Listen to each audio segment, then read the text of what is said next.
19, I signed with him the deal. আসসালামু আলাইকুম বন্ধুরা, নিউজ দিশারিতে সকলকে স্বাগতম। যুক্তরাষ্ট্রের প্রেসিডেন্ট ডোনাল্ড ট্রাম্প ও রাশিয়ার প্রেসিডেন্ট ভ্লাদিমির পুতিন সরাসরি বৈঠকে বসবেন।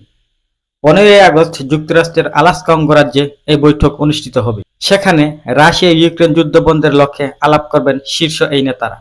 গতকাল শুক্রবার বৈঠকের বিষয়টি নিশ্চিত করেছেন ডোনাল্ড ট্রাম্প নিজেই।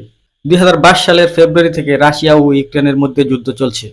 এই যুদ্ধে ইউক্রেনকে বিপুল পরিমাণ অস্ত্র দিয়ে সহায়তা করেছে যুক্তরাষ্ট্র ও দেশটির ইউরোপীয় মিত্ররা। তবে গত জানুয়ারিতে ক্ষমতায় বসার পরই ইউক্রেন যুদ্ধ থামাতে তৎপর হন ট্রাম্প। সম্প্রতি তিনি বলেছিলেন, একটি যুদ্ধবিরতি চুক্তির খুব কাছাকাছি রয়েছে মস্কো ও কিয়েভ। পরে শুক্রবার পুতিনের সঙ্গে বৈঠকের বিষয়টি হোয়াইট হাউসের সাংবাদিকদের জানান ট্রাম্প। তিনি এও বলেন, দুই পক্ষের ভালোর জন্য কিছু অঞ্চল হাত বদল করা হতে পারে।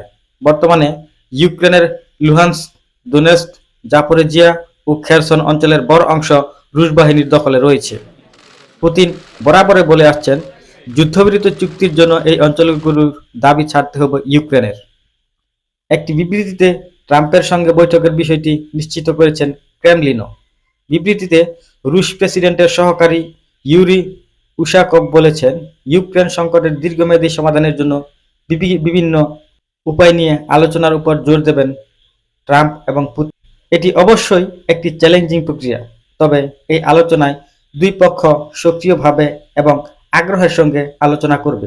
এর আগে মার্কিন সংবাদ মাধ্যম ব্লুমবার্গের এক প্রতিবেদনেও ইউক্রেনের নিজেদের ভূখণ্ড ছাড় দেওয়ার শর্তে কথা এসেছে। প্রতিবেদনে বলা হয়েছিল, যুদ্ধ থামানোর জন্য এমন শর্ত ধরেই কাজ করে যাচ্ছেন যুক্তরাষ্ট্র এবং রাশিয়া। তখন বিষয়টি জল্পনা বলে এড়িয়ে গিয়েছিলেন হোয়াইট হাউসের একজন কর্মকর্তা। প্রতিবেদনটি নিয়ে রয়টার্সের কাছে কোনো মন্তব্য করেনি ক্রেমলিন। কিছু অঞ্চল হাত বদলের যে কথা ট্রাম্প সাংবাদিকদের বলেছেন, তার কড়া সমালোচনা করেছেন ইউক্রেনের প্রেসিডেন্ট। আজ শনিবার জাতির উদ্দেশ্যে দেওয়া নিয়মিত ভিডিও ব্রিফিংয়ে তিনি বলেন, নিজেদের ভূখণ্ড সংশ্লিষ্ট বিষয়ে সংবিধান লঙ্ঘন করে কোনো পদক্ষেপ নেবে না ইউক্রেন। দখলদারদের নিজেদের ভূখণ্ড উপহার হিসেবে দেবেন না ইউক্রেনীয়রা। যুদ্ধবিরতি আলোচনা শুরু থেকে রাশিয়ার দখল করা অঞ্চলগুলোর দাবি ছাড়ার বিষয়টি নাকচ করে এসেছেন জেলেনস্কি। ট্রাম্প পুতিন বৈঠক নিয়ে গতকাল তিনি বলেন, তারা এ থেকে কিছুই অর্জন করতে পারবেন না। এই সিদ্ধান্তগুলো নেওয়ার পরপরই অকার্যকর হয়ে পড়ার মতো। এগুলো কোনো কাজে আসবে না। আমাদের সবার প্রয়োজন সত্যিকার বাস্তবসম্মত শান্তি। রাশিয়ার বিরুদ্ধে যুদ্ধে বিপুল ক্ষয়ক্ষতির মুখে পড়েছে ইউক্রেন। যদিও এর আগেও যুদ্ধবিরতির চুক্তির বিষয়ে কিছুটা নমনীয় হওয়ার ইঙ্গিত দিয়েছিলেন কিয়েভ। তবে সত্যি যদি চলমান যুদ্ধে রাশিয়ার দখল করা 4 অঞ্চল এবং 2014 সালে দখল করা ক্রিমিয়া ছাড় দিতে হয়, তা হবে জেলেনস্কি ও তার সরকারের জন্য বড় পরাজয়। এই অঞ্চলগুলো ইউক্রেনের মোট ভূখণ্ডের প্রায় 20%।